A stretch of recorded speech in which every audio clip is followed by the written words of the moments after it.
Friends, welcome to optimistic studies. Optimistic studies में आप सभी का स्वागत है।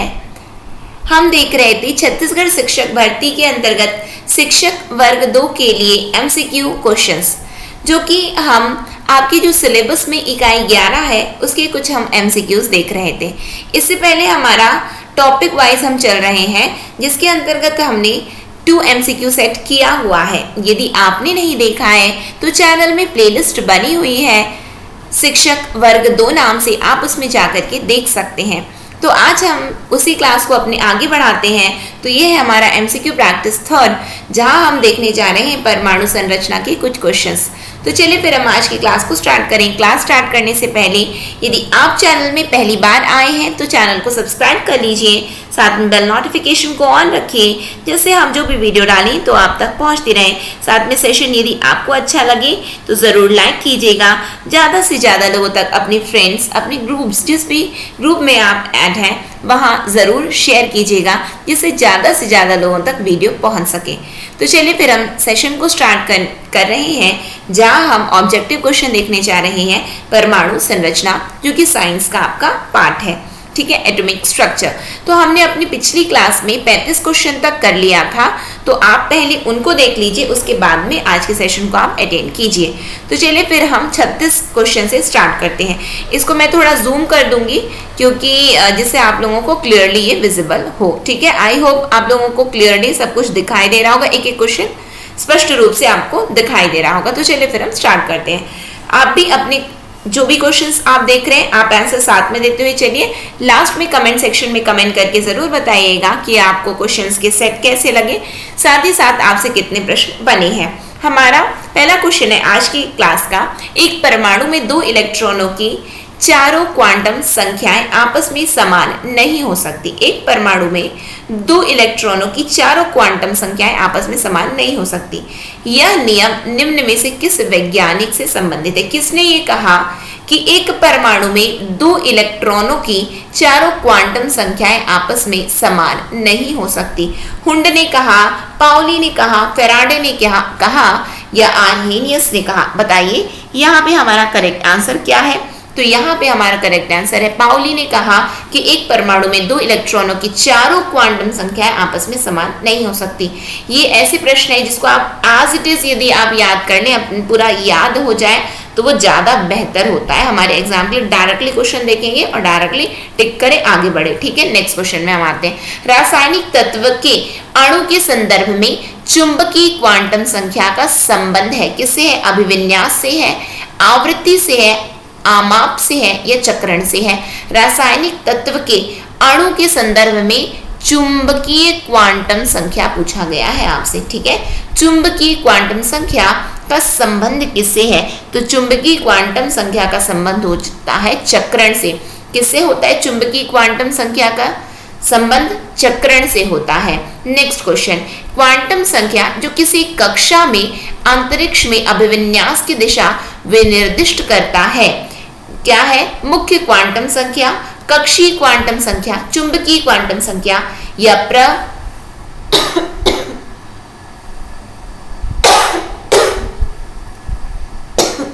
Excuse me please. Fourth option है प्रचक्रण क्वांटम संख्या। क्वांटम संख्या जो किसी कक्षा में अंतरिक्ष में अभिविन्यास की दिशा विनिर्दिष्ट करता है, तो अंतरिक्ष में अभिविन्यास की दिशा जो विनिर्दिष्ट करता है वो क्या कहलाता है? चुंबकीय क्वांटम संख्या कहलाता है। होता है कि नहीं? नॉर्थ साउथ डायरेक्शन हमें पता चल जाती है, हमने प्रैक्टिकल भी हम किया होगा। ठीक है, वही है।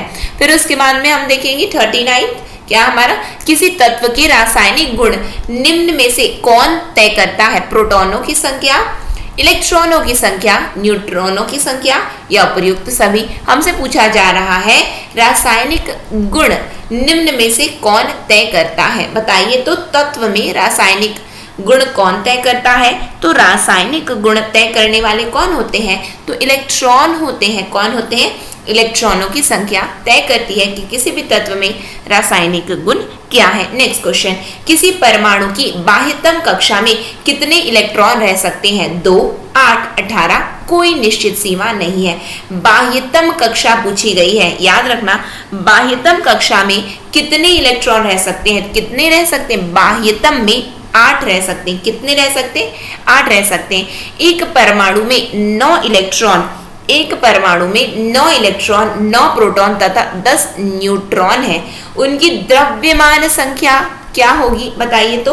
9 इलेक्ट्रॉन है, 9 प्रोटॉन है और 10 न्यूट्रॉन है, तो उनकी द्रव्यमान संख्या 9, 10, 18, 19। यहाँ पे हमारा करेक्ट आंसर क्या होगा बताइए तो। 9 कितना होगा, 9 इलेक्ट्रॉन है, 9 प्रोटॉन है, 10 न्यूट्रॉन है। वहां की द्रव्यमान संख्या पूछी जा रही है हमसे। Excuse me please.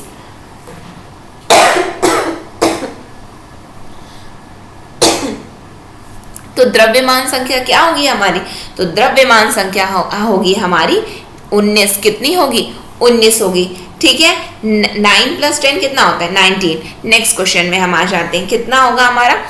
Re226 के नाभिक में न्यूट्रॉन और प्रोटॉन की संख्या क्रमशः है, कितनी है, ये आप देख रहे हैं 88 Re226, इसके नाभिक में न्यूट्रॉन और प्रोटॉन की संख्या कितनी है, 138, 88, 88, 138, 226, 88 या 88, 226। बताइए यहाँ पे हमारा करेक्ट आंसर क्या है। यहाँ पे हमारा करेक्ट आंसर हमें बताना है। तो यहाँ पे यदि हम बात करेंगे तो करेक्ट आंसर हमारा क्या निकल के आता है, हमसे पूछा जा रहा है न्यूट्रॉन और प्रोटॉन क्या है, तो न्यूट्रॉन और प्रोटॉन। तो न्यूट्रॉन और प्रोटॉन की संख्या है हमारी 138 न्यूट्रॉन और 88 क्या है, तो 88 प्रोटॉन है। ठीक है, बिल्कुल यहाँ पे बातें क्लियर है आप लोगों को। नेक्स्ट क्वेश्चन में हम आ जाते हैं। नेक्स्ट क्वेश्चन क्या है हमारा, जिस तत्व के परमाणु में 2 प्रोटॉन, 2 न्यूट्रॉन तथा 2 इलेक्ट्रॉन हो, उस तत्व का द्रव्यमान संख्या कितना होगा।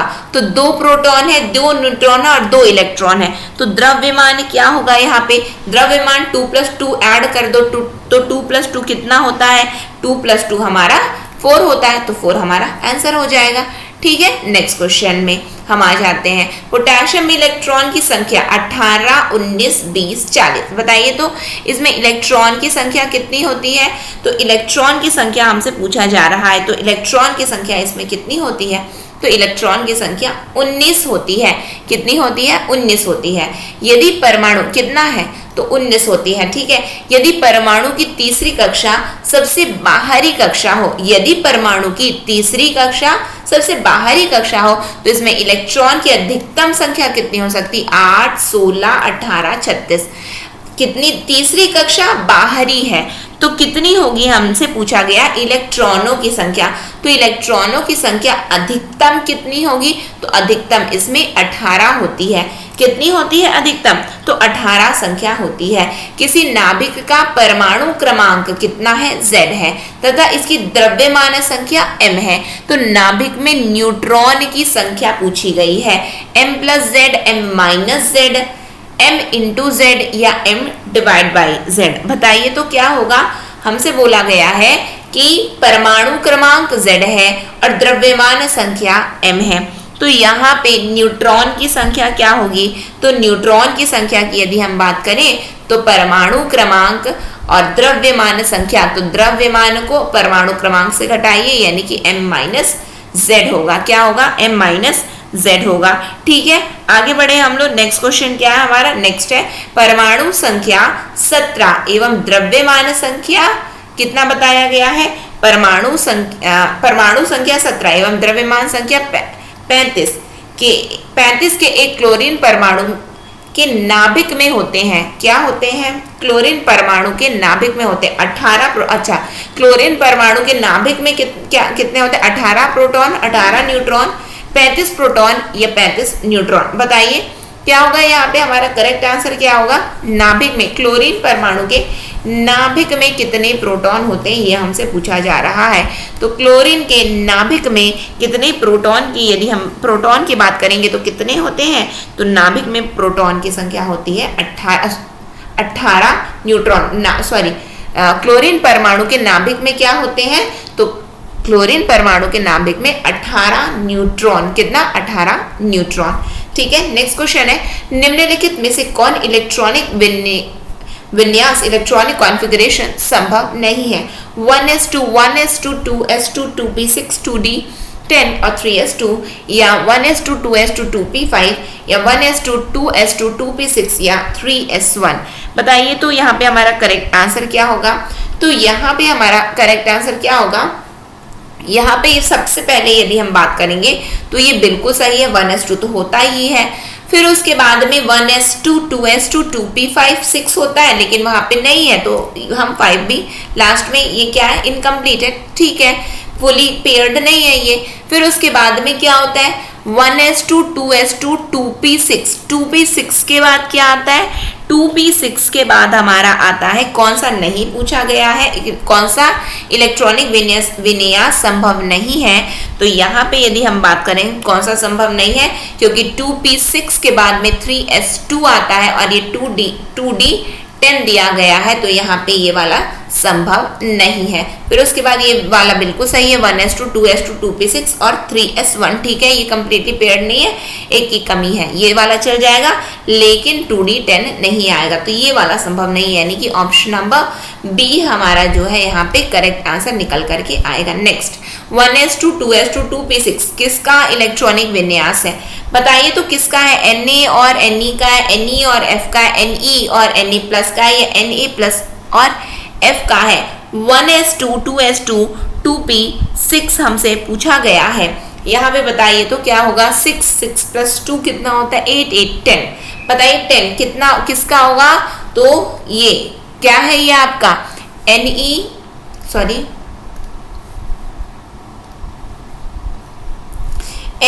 और Na प्लस का होगा क्या? बिल्कुल यही होगा, ठीक है। कितना है ये? 1s2 2s2 2p6, यानी कि 6 प्लस 2 8 8 प्लस 2 10 आ रहा है। तो ओवरऑल उसका यदि हम इलेक्ट्रॉनिक कॉन्फ़िगरेशन निकालेंगे तो 10 आएगा, तो यहाँ पे करेक्ट आंसर हमारा क्या होगा? ऑप्शन नंबर बी होगा। परमाणु क्रमांक 20 वाले परमाणु का इलेक्ट्रॉनिक विन्यास कितना होता है? तो 20 का कितना होता है बताइए तो? 2 8 10 2 6 8 4 और 2 8 8 2 और 2 10 8। तो यहाँ पे हमारा करेक्ट आंसर क्या निकल करके आएगा? यहाँ पे यदि हम बात करेंगे तो अंदर में 2, फिर उसके बाद में बाहर में 8, फिर उसके बाद में 8, फिर कितना होता है? तो 2 होता है। तो 20 का कितना? 8 8 16 16 और 2 18 18 और 2 20 निकल गया हमारा, ठीक है, यानी कि ऑप्शन नंबर सी हमारा यहाँ पे करेक्ट होगा। फिर निम्नलिखित में से कौन सी इलेक्ट्रॉनिक संरूपण धातु तत्व के लिए है? किसके लिए है? 28 287 288 और 2882 धातु तत्व के लिए है। इलेक्ट्रॉनिक संरूपण धातु तत्व के लिए पूछा गया है, तो बताइए यहाँ पे करेक्ट आंसर हमारा क्या होगा? तो जैसा कि ये हमने क्या देखा 2882, तो वो क्या होगा यहाँ पे 2882 होगा। फिर उसके बाद एल्यूमिनियम के बारे में पूछा गया, एल्यूमिनियम की इलेक्ट्रॉनिक संरचना बताना है हमें। तो इलेक्ट्रॉनिक संरचना इसकी कितनी होगी बताइए तो? इलेक्ट्रॉनिक संरचना इसकी कितनी है? 2821 283 और 2812 और 382। बताइए तो कितना हो? 13 दिख रहा है, हाँ बिल्कुल 13 दिख रहा है, उसको बांटो ना तो 283 कितना हो रहा है? 10 हो रहा है, और एक 10 और 3 13, तो बस निकल गया। तो यानी कि ऑप्शन नंबर क्या होगा हमारा? ऑप्शन नंबर बी करेक्ट हो जाएगा। निम्नलिखित में से कौन सी इलेक्ट्रॉनिक संरचना सोडियम आयन की है? तो सोडियम आयन की क्या है यहाँ पे हमें बताना है। तो सोडियम आयन की जस्ट अभी हमने किया है, तो आप लोग बता पाएंगे 281 28 288 287। तो सोडियम आयन का क्या है? तो सोडियम आयन की यदि हम बात करेंगे तो सोडियम आयन की इलेक्ट्रॉनिक संरचना पूछा गया है, तो 28 कितना है? 28। स्वर्ण पत्र गोल्ड फॉइल से किसके प्रकीर्ण का अध्ययन करके रदरफोर्ड ने नाभिक की खोज की? Alpha beta gamma X rays. बताइए तो गोल्ड फॉइल स्वर्ण पत्र से किसके प्रकीर्ण का अध्ययन करके रदरफोर्ड ने नाभिक की खोज की थी? तो नाभिक की खोज की थी किसका? तो अल्फा पार्टिकल्स, हमने पढ़ा है ना अल्फा पार्टिकल्स, ठीक है। नेक्स्ट क्वेश्चन में हम आ जाते हैं। नेक्स्ट क्वेश्चन क्या है हमारा? नेक्स्ट है हमारा क्वेश्चन, जब कोई इलेक्ट्रॉन उच्च कक्षा से निम्न कक्षा में जाता है तो ऊर्जा का उत्सर्जन होता है, ऊर्जा का अवशोषण होता है, परमाणु का आकार कम होता है, या इनमें से कोई नहीं? बताइए तो उच्च कक्षा से निम्न कक्षा पूछा गया है। कोई इलेक्ट्रॉन उच्च कक्षा से निम्न कक्षा में जाता है तो क्या होता है, तो उच्च से निम्न में जाने के कारण क्या होता है, तो ऊर्जा का उत्सर्जन होता है। क्या होता है, ऊर्जा का उत्सर्जन होता है। फिर उसके बाद में पूछा गया निम्नलिखित इलेक्ट्रॉनिक विन्यास पर विचार कीजिए, दिया गया हमसे, ठीक है, 1 2 3। फिर उसके बाद इसके विन्यास जिनमें हुंड के सिद्धांत का पालन नहीं होता, तो हुंड के सिद्धांत का पालन किस में नहीं होता, 1 2 3 में नहीं होता, 2 और 3 में नहीं होता, 1 2 में नहीं होता, या 1 और 3 में नहीं होता है। बताइए तो किस में नहीं होता है। तो यहाँ पे यदि हम देखेंगे तो हुंड के सिद्धांत का पालन किस में नहीं होता, तो हम सबसे पहले तो ये क्या है, ये सिंगल है, सिंगल आपने पहले ही क्यों ले, ये सिंगल, यहाँ पे देखो ये डबल है बिल्कुल, फिर उसके बाद में सिंगल सिंगल भर आता है, ठीक। इसमें देखो, इसमें क्या हुआ है, इसमें सिंगल है, इसमें ला करके डबल कर दिए हैं, इसमें क्या है नीचे की ओर है, ये तो पहले ऊपर की ओर तो लेकर के जाओ आप, तो यानी कि किसमें नहीं होता है, 1 और 3 में नहीं होता है, किसमें 1 और 3 में नहीं होता है, यानी कि किसमें नहीं पूछा गया था हुंड के सिद्धांत का पालन, तो हुंड के सिद्धांत का पालन जो है 1 और 3 में नहीं होता है। 1 और 3 का कारण मैंने बता दिया, यदि भरना है तो इसको पहले भरो ना और इसको फिर सिंगल करो, यहाँ पे ये वाला गलत हो गया,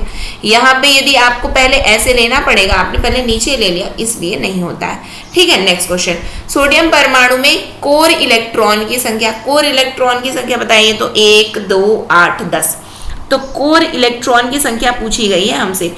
कोर इलेक्ट्रॉन की संख्या पहले कोर इलेक्ट्रॉन की संख्या कितनी होगी, तो कोर इलेक्ट्रॉन की संख्या 10 होगी सोडियम परमाणु की, यहाँ पे हमसे बात की गई है। किस परमाणु का इलेक्ट्रॉनिक विन्यास 282 है, इसमें संयोजी इलेक्ट्रॉन की संख्या, इसमें संयोजी किसी परमाणु का इलेक्ट्रॉनिक विन्यास 282 है, इसमें संयोजी इलेक्ट्रॉन की संख्या पूछी गई है 10 12 8 2। बताइए तो क्या होगा यहाँ पे, 10 12 8 2। अब देखो यहां तक तो हो जाएगा, 282 यानी कि ये क्या आया है, ये 10 और एक ये क्या, संयोजी इलेक्ट्रॉन क्या है, संयोजी इलेक्ट्रॉन की संख्या है 2। कितनी है संयोजी इलेक्ट्रॉन, 282 पूछा गया ना, इलेक्ट्रॉनिक विन्यास कितना है 282, उसमें संयोजी इलेक्ट्रॉन की संख्या कितनी होती है, संयोजी इलेक्ट्रॉन की संख्या है 2 है, ठीक। एक तत्व के परमाणु में 19 प्रोटॉन तथा 20 न्यूट्रॉन है, इसकी द्रव्यमान संख्या हमें ज्ञात करनी है। कितना होगा द्रव्यमान संख्या, तो द्रव्यमान संख्या बस ऐड कर दो, 39 19 20 12। द्रव्यमान संख्या की बात करेंगे तो कितना निकल के आएगा हमारा, 19 हमसे पूछा गया है 39 19 20 और 12। तो यहाँ पे यदि हम बात करेंगे तो यहाँ पे हमारा करेक्ट आंसर जो निकल करके आएगा वो 9 और 3 कितना होगा, 39 होगा, यानी कि ऑप्शन नंबर हमारा करेक्ट आंसर क्या है, हमारा ऑप्शन नंबर ए है, ठीक है। नेक्स्ट क्वेश्चन में हम आ जाए, तत्व ए की परमाणु संख्या 13 है, इसमें संयोजी इलेक्ट्रॉन की संख्या, परमाणु संख्या 13, फिर उसके बाद संयोजी इलेक्ट्रॉन की संख्या ज्ञात करना है, 0 है 1 है 2 है 3 है। तो संयोजी इलेक्ट्रॉन की संख्या की यदि हम बात करेंगे तो कितना निकल करके आएगा, तो संयोजी इलेक्ट्रॉन की संख्या 3 निकल करके आएगी, कितना निकल करके आएगा, 3 निकल करके आएगा। नेक्स्ट में हम आ जाते हैं संयोजी इलेक्ट्रॉन की संख्या, फिर उसके बाद स्थायी नाभिक हल्का, स्थायी नाभिक यानी कि हल्का क्या है, ए जो है 10 से कम है के साथ में न्यूट्रॉनों और प्रोटॉन की लगभग समान संख्या होती है, प्रोटॉनों की अपेक्षा अधिक न्यूट्रॉन होते, कोई न्यूट्रॉन नहीं होते, कोई प्रोटॉन नहीं होते। तो स्थायी नाभिक में, तो स्थायी नाभिक में क्या होता है पूछा गया है, स्थायी नाभिक में न्यूट्रॉन और प्रोटॉनों की लगभग समान संख्या होती है। यदि कक्षा की संख्या को n में व्यक्त किया जाए तो किसी कक्षा में अधिकतम इलेक्ट्रॉन की संख्या होगी। यदि कक्षा की संख्या को n में व्यक्त किया जाता है तो किसी कक्षा में अधिकतम इलेक्ट्रॉन की संख्या n n2 2n2 और 2n3 कितनी होगी, अधिकतम पूछा गया है हमसे, तो अधिकतम क्या होता है 2n2 होता है, कितना होता है 2n2 होता है। इलेक्ट्रॉन तब तक युग्मित नहीं होते जब तक कि उनके लिए प्राप्त रिक्त कक्षक समाप्त ना हो जाए। यह सिद्धांत है किसका, हुंड का नियम है, पाउली का नियम है, ऑफबाउ का नियम है, या हाइजेनबर्ग का सिद्धांत है। इलेक्ट्रॉन तब तक युग्मित नहीं होते जब तक कि उनके लिए प्राप्त रिक्त कक्षक समाप्त ना हो जाए। तो ये बात किसने कही है? तो ये बात हुंड का नियम है। क्या है? हुंड का नियम है ये। नेक्स्ट, अनिश्चितता के सिद्धांत का प्रतिपादन किया है किसने? आइंस्टाइन ने, हाइजेनबर्ग ने, रदरफोर्ड ने या पाउली ने? अनिश्चितता का सिद्धांत। तो अनिश्चितता का सिद्धांत की यदि हम अनिश्चितता का सिद्धांत की यदि हम बात करेंगे तो यहाँ पे हमारा करेक्ट आंसर क्या होगा? हाइजेनबर्ग हैं, जो कि अनिश्चितता से जुड़े हुए हैं। ठीक है, नेक्स्ट क्वेश्चन, इलेक्ट्रॉन जैसे छोटे कणों की स्थिति तथा वेग का युगपात निर्धारण नहीं किया जा सकता। यह कथन है हाइजेनबर्ग की अनिश्चितता का सिद्धांत का, पाउली के अपवर्जन सिद्धांत का, अहर्बॉस सिद्धांत का, या इलेक्ट्रॉन के तरंग प्रकृति की डी ब्रोगली धारणा का। इलेक्ट्रॉन जैसे छोटे कणों की स्थिति तथा वेग का युगपात निर्धारण नहीं किया जा सकता। तो किसका निर्धारण नहीं किया जा सकता है? तो ये वाली बात हाइजेनबर्ग के अनिश्चितता सिद्धांत के अंतर्गत आती है। नेक्स्ट क्वेश्चन, नाभिक की खोज रदरफोर्ड ने किन कणों की सहायता से की? अल्फा, बीटा, गामा, एक्स किरण। अब तो ये बिल्कुल रटा गया होगा, हमने इतने बार इसको देख लिया है। तो यहाँ पे करेक्ट आंसर क्या होगा? अल्फा कण। इलेक्ट्रॉन के आवेश की खोज किसने की? रदरफोर्ड ने, थॉमसन ने, चार्विक ने या मिल्टन ने? इलेक्ट्रॉन के आवेश की बात पूछी गई है कि इलेक्ट्रॉन के आवेश को की किसने खोज की है? तो इलेक्ट्रॉन के आवेश की खोज करने वाले हैं मिल्टन। कौन है? मिल्टन। फिर उसके बाद पूछा गया वह कण जो न्यूक्लियॉन को बांधे रखने का कार्य करता है क्या कहलाता है? इलेक्ट्रॉन, पॉजिट्रॉन, न्यूट्रॉन या मेसॉन? वह कण जो न्यूक्लियॉन को बांधे रखने का कार्य करता है। तो जो न्यूक्लियॉन को बांधे रखने का कार्य करता है वो कौन करता है? तो मेसॉन। कौन? मेसॉन। किसी तत्व की रासायनिक प्रकृति निर्भर करती है आवेश पर, संयोजी इलेक्ट्रॉन पर या प्रोटॉन पर? तो किसी तत्व की रासायनिक प्रकृति निर्भर किस पर करेगी? तो यहाँ पे हमारा करेक्ट आंसर क्या होगा? किस पर करेगी? तो संयोजी इलेक्ट्रॉनों पर करती है। किसी तत्व के रासायनिक गुण निर्भर करते हैं किस पर? परमाणु द्रव्यमान पर, द्रव्यमान संख्या पर, परमाणु संख्या पर या परमाणु भार पर। पूछा गया है तत्व के रासायनिक गुण निर्भर करते हैं। तो तत्व के रासायनिक गुण निर्भर करते हैं परमाणु संख्या पर, जिसको हमने ऊपर में अभी देखा हुआ है। न्यूट्रॉनों की खोज करता है कौन? एंडरसन। न्यूट्रिनो के खोज करता है एंडरसन, पाउली, युकावो या गोल्डस्टीन? तो न्यूट्रिनो के खोजकर्ता कौन है? तो न्यूट्रिनो के खोजकर्ता है हमारे पाउली। कौन है? पाउली। मेसॉन के खोजकर्ता है पाउली, चैडविक, युकावा या थॉमसन? मेसॉन के खोजकर्ता का नाम पूछा गया है। तो मेसॉन के खोजकर्ता की यदि हम बात करें तो वो कौन है? युकावा है। कौन है? मेसॉन की खोजकर्ता युकावा है। तो ये हमने 72 क्वेश्चंस देख लिए हैं। तो ये क्लास को मैं यहीं पे एंड करूंगी। नेक्स्ट क्लास में इसके आगे का फिर हम डिस्कस करेंगे। नेक्स्ट सेशन में फिर हम ज़रूर मिलेंगे। लेकिन उससे पहले यदि आप शिक्षक भर्ती के लिए इंटरेस्टेड हैं ऑप्टिमिस्टिक स्टडीज़ के साथ में करने के लिए, तो हमारे मोबाइल ऐप में सहायक शिक्षक एवं व्याख्याता के लिए कोर्स चल रहा है। तो यदि आप इनमें से जिसके लिए भी एलिजिबल है एवं जिस भी पोस्ट के लिए आप अपनी प्रिपरेशन करना चाहते हैं, तो आप हमारे ऑप्टिमिस्टिक स्टडीज़ के मोबाइल ऐप को डाउनलोड कर लीजिए और वहां से आप कोर्स में अपनी एनरोलमेंट करवा सकते हैं। अधिक जानकारी के लिए आप हमें इस नंबर पर संपर्क कर सकते हैं, जो है 9584532690 9584532690। तो इस नंबर पर आप हमसे संपर्क कर सकते हैं एवं आपको किसी भी प्रकार का कोई भी समस्या परेशानी आती है तो आप हमसे इस नंबर पर संपर्क कर सकते हैं 9584532690। ठीक है, तो इसी के साथ मैं आज की क्लास को एंड करूंगी। नेक्स्ट सेशन में फिर हम मिलते हैं। नेक्स्ट सेशन तक के लिए optimistic learning. Thank you for the session. जय हिंद, जय भारत।